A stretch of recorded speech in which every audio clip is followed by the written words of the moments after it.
Bismillah ar-Rahman ar-Rahim.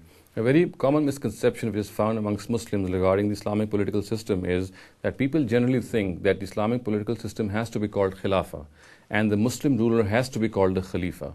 Now it needs to be clarified here that these two terms hold no religious significance. They are two very common Arabic words. Khilafah in Arabic is an Arabic word and means the political system. And Khalifa is also an Arabic word which means the ruler. So therefore, there is no sanctity in adopting these two terms as the political terms of Islamic political system. It is up to us whether we adopt these terms or not.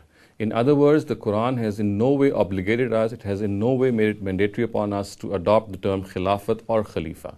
However, what it has made mandatory upon the Muslims is that they must understand that the system of government of the Muslims or the Islamic political system is based on consultation, which means that the elected representatives and the Muslim ruler must be brought into existence. They must be elected by the opinion of the majority. In other words, people who enjoy the confidence of the majority shall be elected.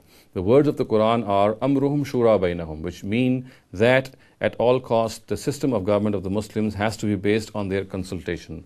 It is upon their consultation, it is through their consultation that the Muslim ruler and other representatives of the state have to be appointed.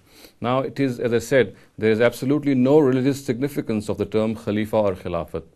It is up to us whether we adopt these terms or whether we abandon them.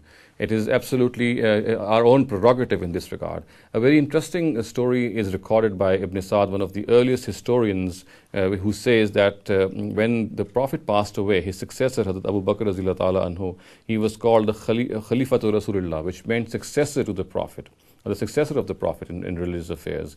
And when he also passed away, people called Umar as Khalifatu Rasulullah, which meant the successor of the Prophet. So, and when Usman came to power, people thought that they would start calling him Khalifatu Rasulullah, which meant the successor of the successor of the successor of the Prophet. So this would be a very cumbersome title to give to the Muslim ruler. So therefore they abandoned this whole term and they just stuck to the term Khalifa.